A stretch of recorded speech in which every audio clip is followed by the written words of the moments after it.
No sooner had Titan Shang Tsung been defeated than Bi-Han and his loyalists hunted us down.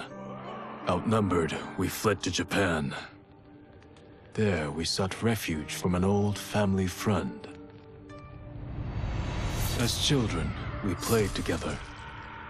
But Harumi Shirai was a woman now, the head of her clan. Her strength, beauty, and intellect awed me. Also incensed by Bi-Han's betrayal, Harumi agreed to help me forge a new clan, one that would stand against him and defend Earthrealm. Her aid proved invaluable, and as time went on, we grew closer. To honor Harumi and pay respects to my new bride, I named the clan after her, calling it the Shirai Ryu. Now the battle against my brother begins in earnest. The Shirai Ryu won't rest until Bi-Han is defeated and the Lin Kuei's honor restored.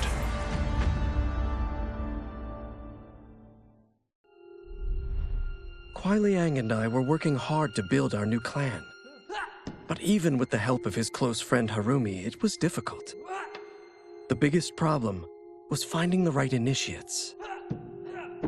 Then, one night, while walking outside Harumi's compound, I was attacked. I thought at first it was a Lin Kuei assassin, but his strikes were too uncertain, too angry. My attacker, it turns out, was a boy. Homeless and hungry, his assault was born of desperation. He needed money so that he could eat. It was like looking at myself 15 years ago. I would have ended up just like him if the Lin Kuei hadn't taken me in. So I took the boy to Kuai Liang, who also appreciated his fire. We made him our first initiate. The boy's name? Hanzo Hasashi.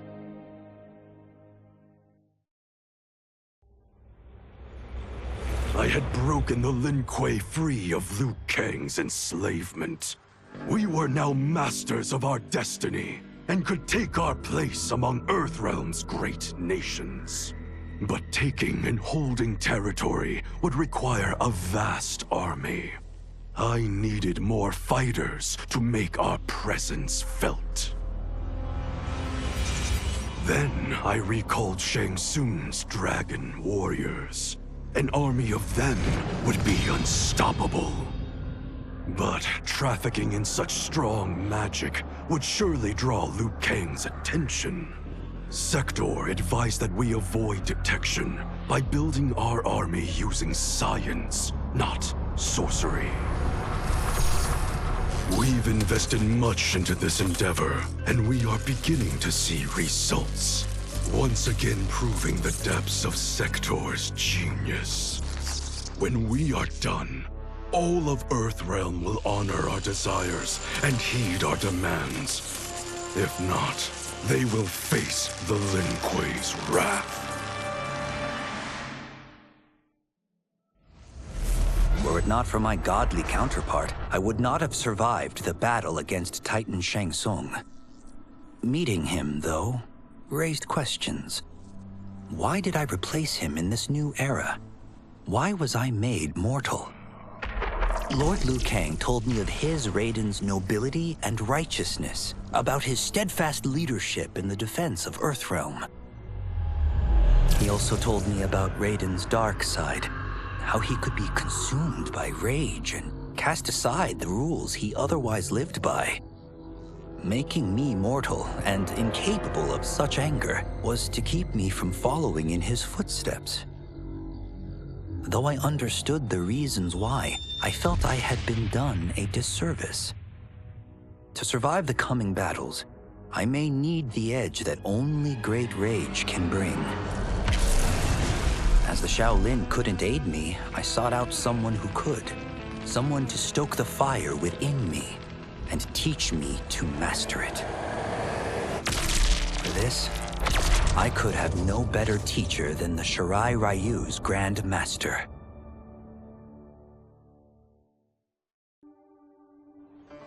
It was inevitable that the Shaolin Masters had me join them. They knew just how much future initiates could learn from me. Shujinko was one of my earliest.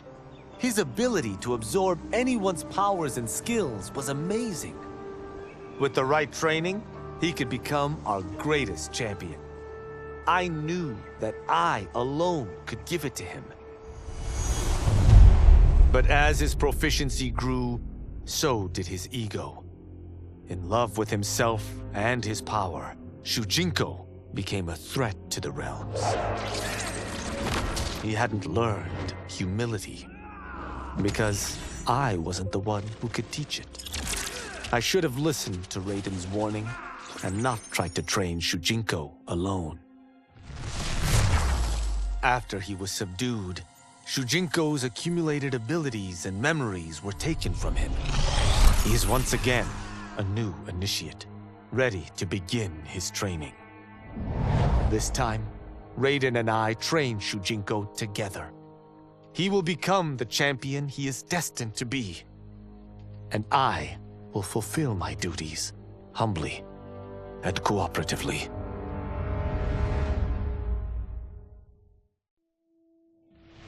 I couldn't believe that Liu Kang welcomed me in Earthrealm, or that he thought me worthy to study with his Shaolin masters.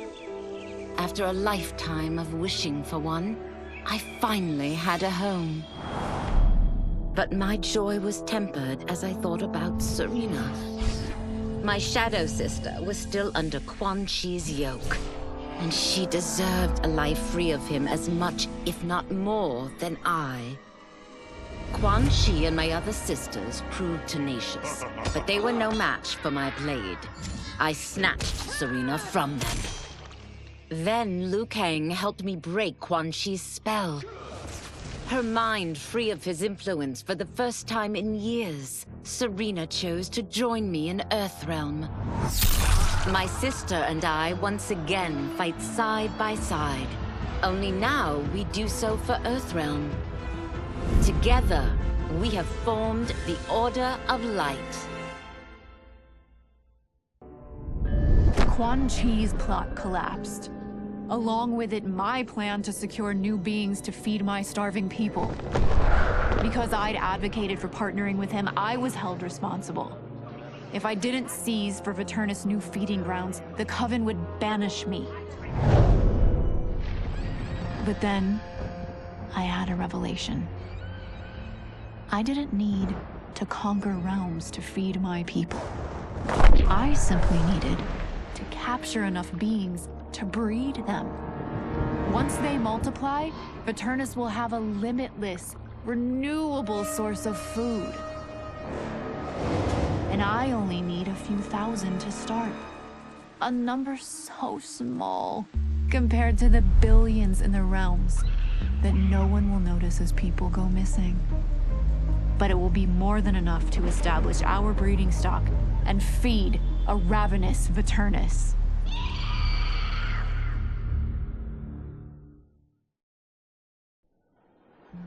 Quan Chi's defeat had cost me everything. For months I had furthered his plot, and now I had to start over. Saido's people were still in chains.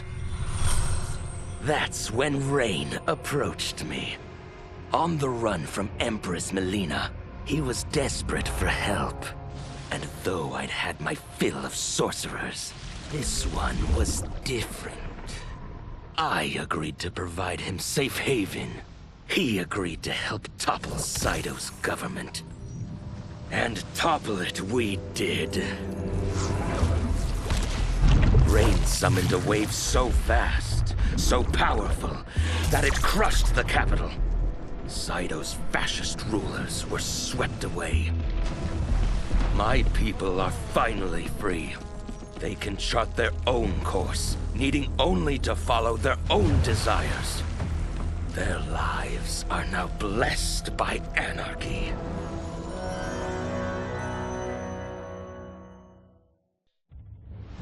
To elude capture by Empress Mileena, I joined Havik's crusade in Saido. There, I summoned more magic than I thought possible, and drowned out the old regime. Havik's longed-for anarchy had been achieved. He was more than satisfied. But I was left empty and broken. Had I been satisfied as Outworld's High Mage, not let myself be tempted by Shang Tsung, a great city would not now lay in ruins. I've caused devastation, ended thousands of lives, all because of my blind ambition. I've betrayed my oath, my sovereign, and my realm. These high crimes merit punishment, and I'll accept whatever the Empress gives me. My only ambition now is to one day be forgiven.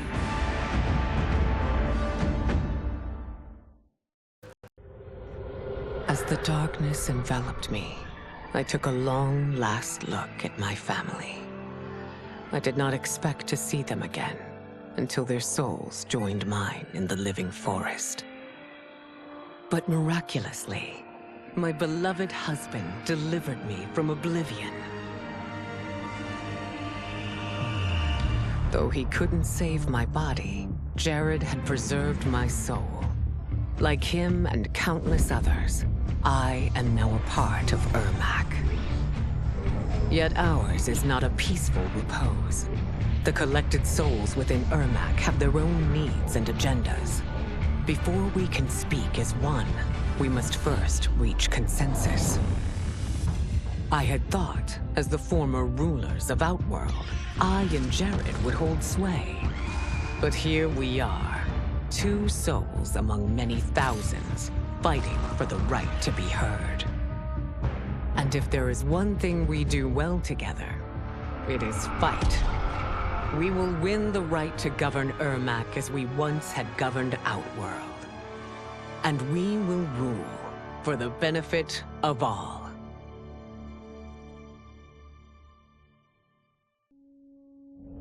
After fleeing Outworld, I hadn't expected to return.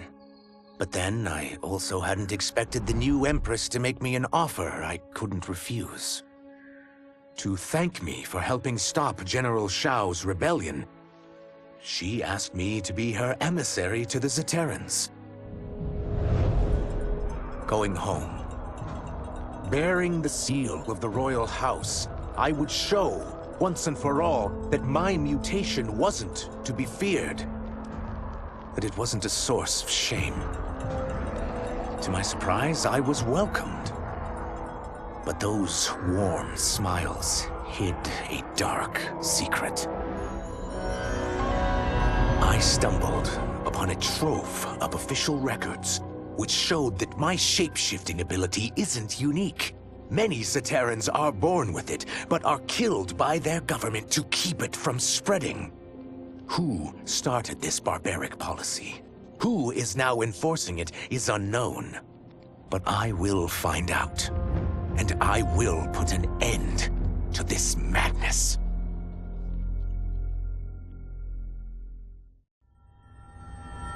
While the regime had changed, little else had.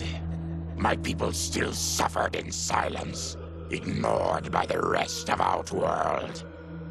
Though now I knew Empress Mileena's secret, that she was also afflicted with Tarkat. If anyone would help, it would be her. But how to get an audience? Syzoth. He was the Empress's new emissary to the Zaterrans.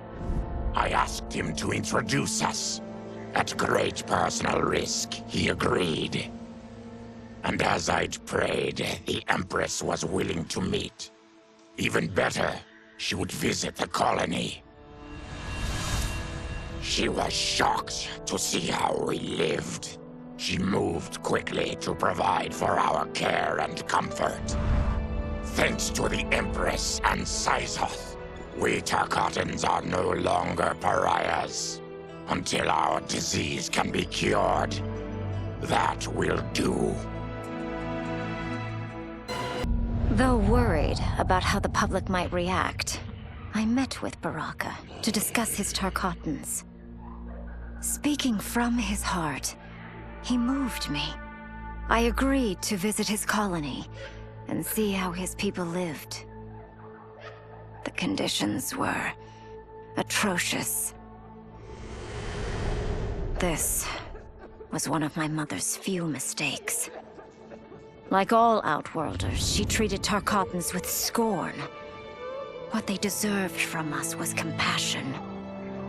And the only way to get it for them was to reveal my affliction.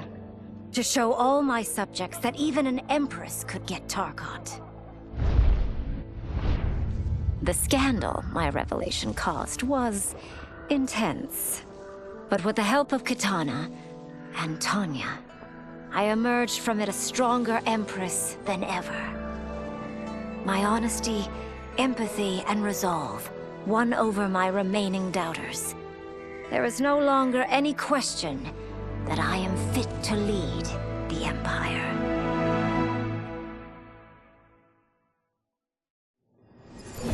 Until recently, I hadn't met Li Mei, but I had heard the stories. How the Umgadi's matron superior blamed her for not preventing Emperor Jared's murder. How she quit in disgrace rather than accept punishment. But those stories didn't fit the woman I now knew. Li Mei would never have been so negligent. Eventually, I uncovered the truth. The failures and mistakes which led to the Emperor's murder, they resulted from poor decisions made by the matron superior themselves. They made Li Mei their scapegoat. When the Empress found out, she wanted the Umgadi disbanded. But I convinced her that it could be reformed. To make sure it did, she put me in charge. I am humbled by this sacred responsibility. The Umgadi, my sisters, they are my life. I will not let them be brought down by the acts of a selfish few.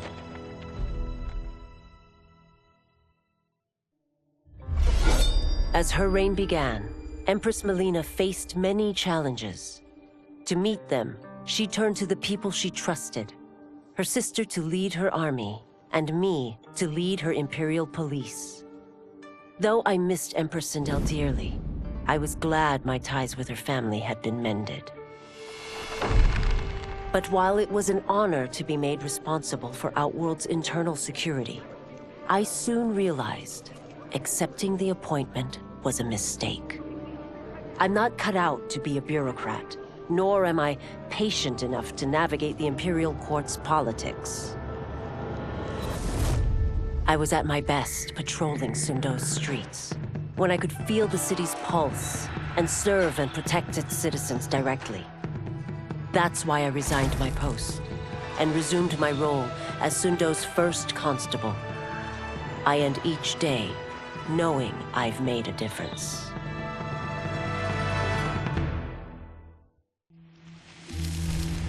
General Shao's revolt left Outworld's armies in tatters. We were vulnerable to enemies both foreign and domestic. That's why my sister asked me to take command, to stitch her military back together and purge Shao's loyalists within it. She trusted only me with the task. The soldiers, however, had little faith. They thought me a spoiled dilettante, unprepared and unfit to serve. That I could fight mattered little. All that mattered was that I wasn't one of them. I finally earned their loyalty by orchestrating an epic victory over Shao and his rebels. Though the general himself escaped, his forces were smashed. For as long as I am able, I will lead the Empress's armies in defense of Outworld. Through strength, we will achieve peace.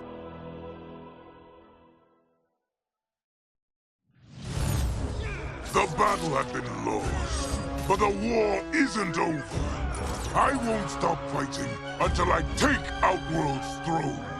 That they thought Lei Chin Prison would hold me is laughable.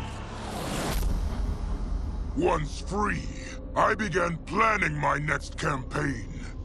I would need an unstoppable army to overthrow Mileena.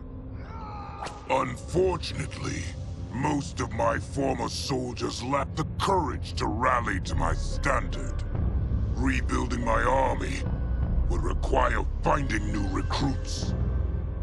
And that task is proving easier than expected. Outworld's golden age has left more than a few behind. Without hope, without power, they eagerly heed my call to tear down Mileena's government.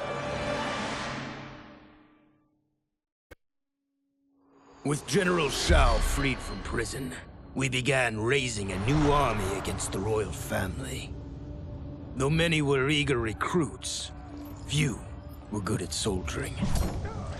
It was so bad, the general was forced to change tactics. He decided that we needed a doomsday weapon. That weapon isn't a thing, though. It is a monster. Onaga, the Dragon King. The general told me the old legends were true.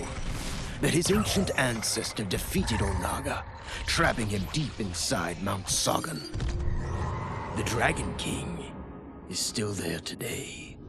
His pent-up fury waiting to be unleashed.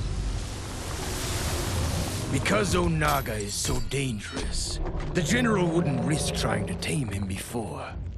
But now, he feels we have no choice. Though I likely won't survive, I accept this mission gladly. I can think of no greater honor than to give my life in the general's service.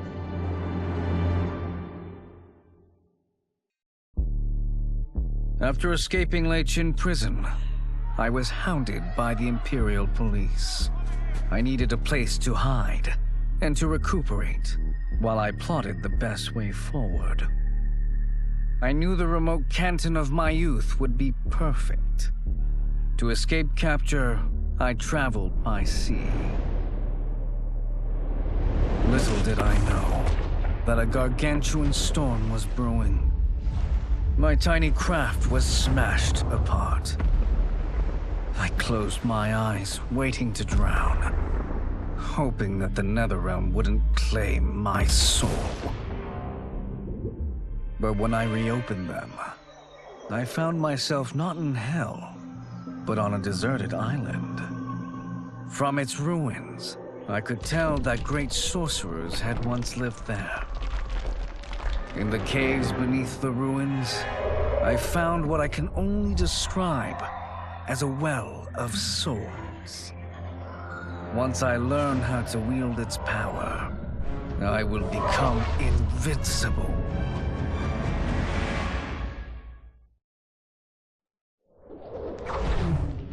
Since this whole thing kicked off, I'd wondered why Liu Kang chose me to be a champion.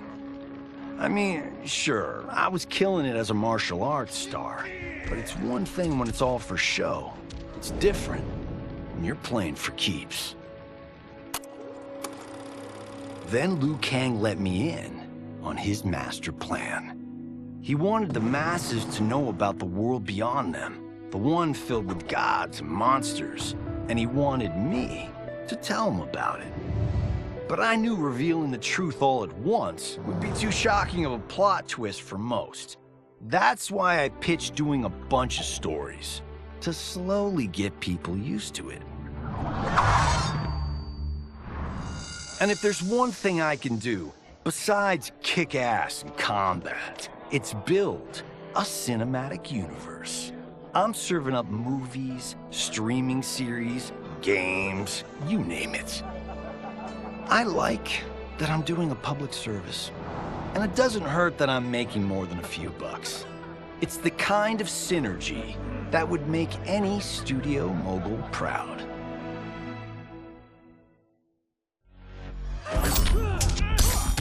wasn't looking for allies against the Yakuza, but I found one in Special Agent Jackson Briggs. He'd heard gangsters plotting to kill me on a wiretap and came calling, hoping I'd be his informant. We planned to part ways when we got the job done. But then, Shang Tsung showed up to steal Sento. Needless to say, Jackson had questions. It blew his mind to hear that the stories in Johnny's movies were real. Once the shock wore off, Jackson quickly sized up the threats Earthrealm faced. To deal with them, he got his bosses at the FBI to form the Outworld Investigation Agency. When he asked me to sign on, I hesitated. After all, me?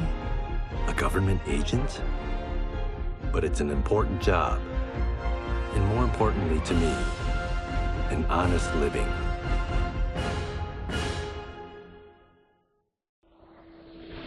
My loyal partner had warned me. Reclaiming my power as Keeper of Time might have unforeseen consequences. In this, as in most things, he proved prescient. The process I had undergone did irreparable harm to my body. Taking back my power had cost me my immortality. While my lifespan would still stretch across eons, I would one day perish. And if the war with Titan Shang Tsung taught me anything, it is that this timeline is not safe without a protector. Yet I had never given thought to choosing a successor. Who is it that could replace me and protect my new era? The answer, of course, is Geras. Tireless and meticulous, he is perfectly suited to be entrusted with this grave duty. And no one knows better the temptations of the hourglass. I have no doubt he will be above them.